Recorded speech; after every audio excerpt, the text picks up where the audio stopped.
everybody? It's your main man Theo E.J. Wilson coming back off my video hiatus because this is that damn important. This has that much gravity. As y'all know, Trump just fired James Comey. And if you are a man in the position of Trump, in the most highly visible targeted seat in the entire world, you cannot afford to make enemies from the deep state, people who are this capable and this ruthless as guys like this. Now, as many of y'all remember, when Trump first got elected, I predicted that there'd be a civil war. I predicted that there'd be infighting. I predicted that heads would roll, but nothing to this level. And so let's just get a little bit of background on who this guy is. Keep in mind, 3 years ago, Donald Trump was a reality TV star, and James Comey was the head of the FBI, appointed by Barack Obama in 2013 to serve a 10-year term in that post. The same post that was occupied by J. Edgar Hoover, the same post that was occupied by folks like George Herbert Walker Bush. These are the people who know where the bodies are buried and who put them there. So who is James Comey, right? Former vice president of Lockheed Martin. These are the bomb makers. These are the guys who make the weapons that keep us on top of the world, right? He went after Bill Clinton in the early 2000s for pardoning known criminal Mark Rich. He also approved 13 enhanced interrogation methods for the CIA. That's torture. These methods approved by him included methods like waterboarding and sleep deprivation of up to 180 hours. Comey is a bad, bad boy, yo. You talking about the guy who went after Martha Stewart. Remember Martha Stewart got jailed for insider trading? That was James Comey who did that, okay?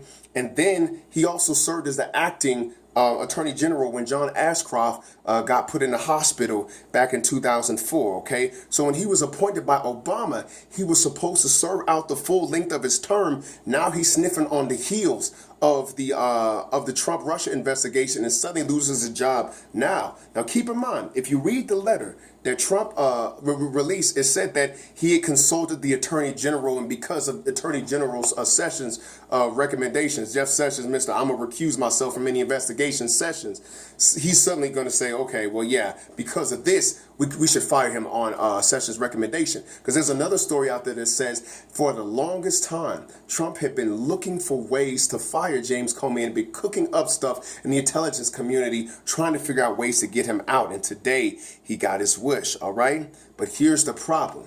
If you are the President of the United States, the highest value target in the entire world, making enemies like James Comey and the Clintons is a very, very bad look, because both of these folks know how to make stuff happen, and they're patient, calculated, cold-blooded, and ruthless. But if you've been watching, folks, and this is so intense, I don't know if you noticed that all of these formidable Trump surrogates have been falling left and right? And I mean, first it started the ones in popular culture, folks like Richard Spencer, right? The dude who was in the alt-right, he all of a sudden emerges on the scene and he's like, yeah, this is like the new kind of hipster white power movement and stuff like that, right? Well, dude gets beat up in public twice, so he kind of fades from the spotlight. Milo Yiannopoulos looked like he was a powerful character, right? He makes those pedophilia comments, and then he gets removed from the spotlight, all right? And then you got folks who actually got into government, like Michael Flynn, who had to automatically be removed, and the dominoes are slowly falling, right?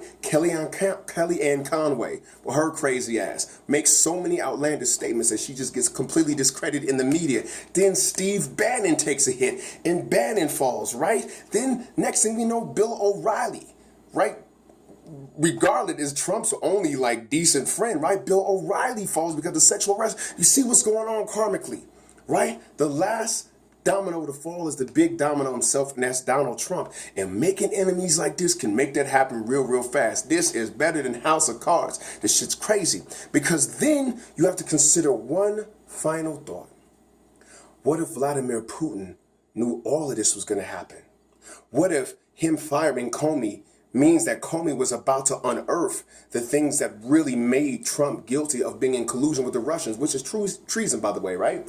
Consider the fact that the deep state, the actual operators in the intelligence community, that's the shadow government. They stay in power regardless of who's elected. And the deep state really got deep beef with the KGB in Russia, right? So they don't get along. They never gotten along, right? They've been arch enemies like for decades. So how do you get the deep state off your ass but to cause a civil war with a populist candidate who nobody liked, who got into office despite not even winning the majority of the vote? You got to keep him busy. And if Vladimir Putin had this in mind, that dude is a genius, a strategist par excellence on a global scale that we cannot underestimate how dangerous that is, man.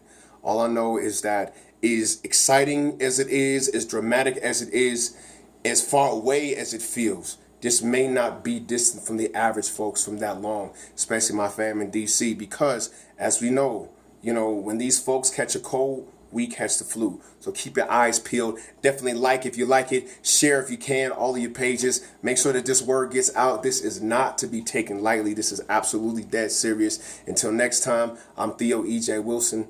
We're going to see where these chips fall. Peace.